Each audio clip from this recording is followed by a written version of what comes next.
So today I want you to think about three images. First, being chosen. Secondly, choosing. And third, loving. So first, being chosen.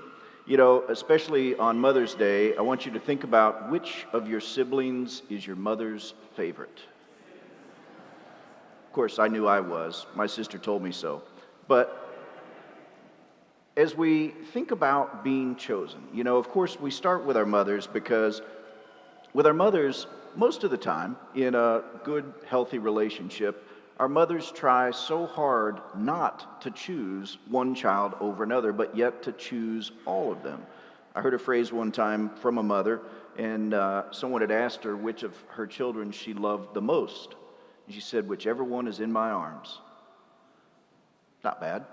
But today, we're confronted with John the evangelist, and he challenges us to think about being chosen in a different way. You know, sometimes we think about being chosen kind of like team captains who are picking their teams. You know, we used to have pickup football games, and we would nominate two captains, and then, of course, you had the painful process of those captains selecting their team, right? You had this group of people, and each captain would take turns picking the guy that they wanted on their team. And of course, as you're sitting there, you're thinking about, well, here's the reasons why they should pick me. And of course, nobody ever wanted to be the last one picked because everybody knows what that means. But what John says in the first reading is that God shows no partiality. He picks us all. He chooses every one of us. Not only does he choose us, but he chooses us to be loved before we can even imagine that there's a team to be picked for. God's love for us existed before we were even created, and so God's love for us is unconditional, and it is impartial. It is a love that goes beyond any boundary.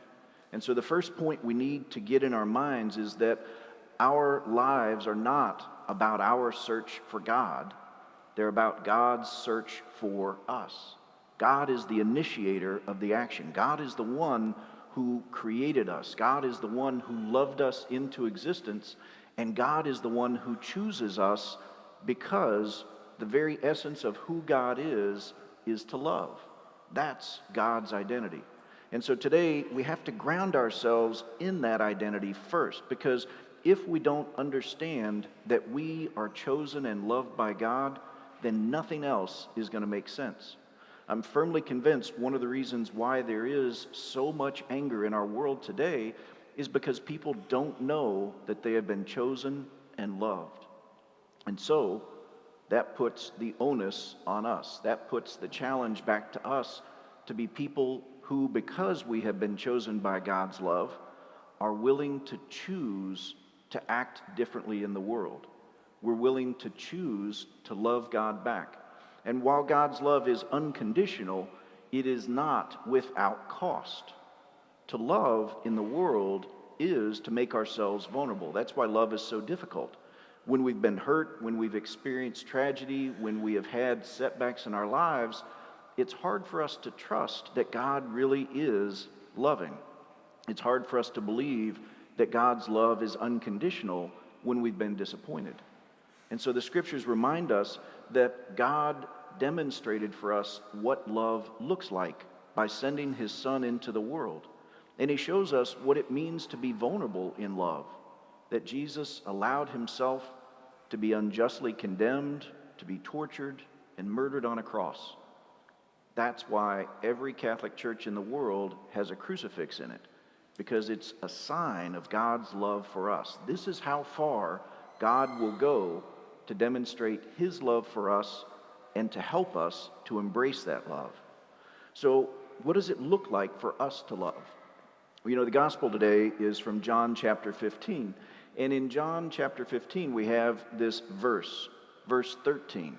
And you don't have to look there right now, but if you look up in the dome, you'll see on one side of the window, that's the circular window, just to the right of it, there's a man who has half of a prisoner's uniform on and half of a Franciscan habit. And he's holding a little placard, and his placard has written on it, John 15:13. No man hath greater love than this, but to lay down his life for a friend.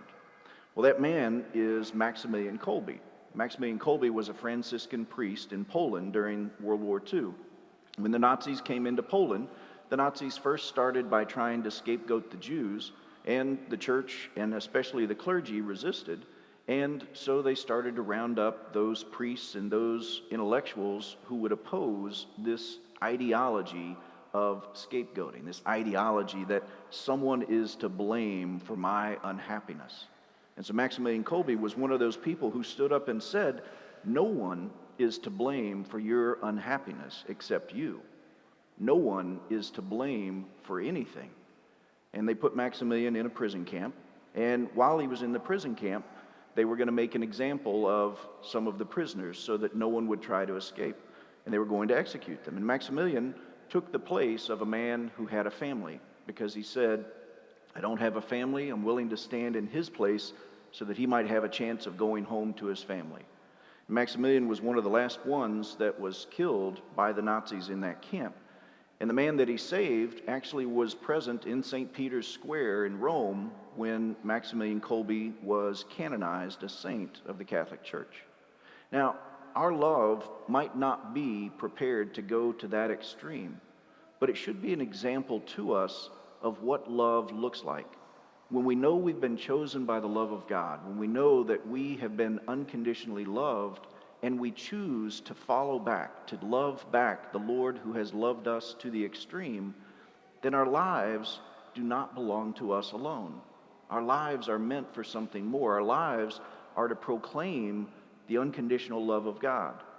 But there is a cost, and the cost is that we're willing to put ourselves on the line. We're willing to stake our claim in this world that the love of God is stronger than death itself. And so we have nothing to fear.